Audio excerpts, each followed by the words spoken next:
સામાન્ય રસ્તા માટે એક વ્યક્તિ તમને ફોન કરે છે અને જાણ કરે છે કે અહીંયા રસ્તા તૂટી ગયા છે, અકસ્માત થાય છે, કોઈનું મોત થશે, તો જવાબદાર કોણ?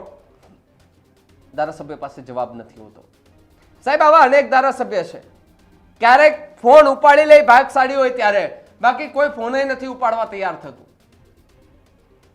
સાહેબ, પોતાના માથે જિમ્મેદારી આવે છે, બોજ આવે છે, એ જનતા તમને કે કરે છે એ માટે કે તમે જનતા માટે કામ ન કર્યું એ માટે તમને જનતા ફોન કરીને કહે છે કે આ કામ કરો ભાઈ.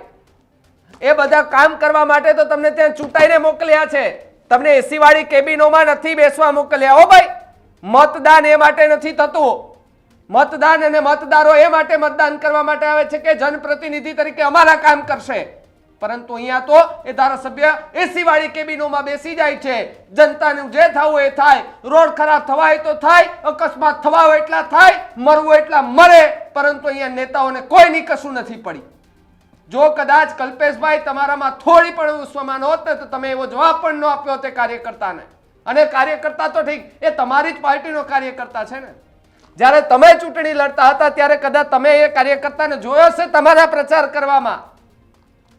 પરંતુ હવે તો કલ્પેશભાઈ જીતી ગયા એટલે કલ્પેશભાઈ એમ કે ભાઈ હવે હું રાજ જીતી ગયો છું, હવે જેને જે કરવું એ કરે, મારા કાર્યકર્તાઓનું મારે નથી સાંભળવાનું. સાહેબ, એક વાત યાદ રાખજો, લંકા રાવણની ભલે સોનાની હતી, બળી હતી હો એક દિવસ. બસ એટલું જ કહેવું છે મારે. કદાચ આ વિડીયો કલ્પેશભાઈ જોતા હોય ને તો તમે કહેજો એ કાર્યકર્તાને ફોન કરીને કે ભાઈ મારી ભૂલ થઈ, ચલો જે પણ હોય, પણ જે કામ કરવાના છે એ કલ્પેશભાઈ કરવા પડશે. કારણ કે એ માટે થઈને જનપ્રતિનિધિ તમને આ લોકોએ બનાવ્યા છે, ન કે માત્ર એસી વાળી કેબિનોમાં બેસવા માટે.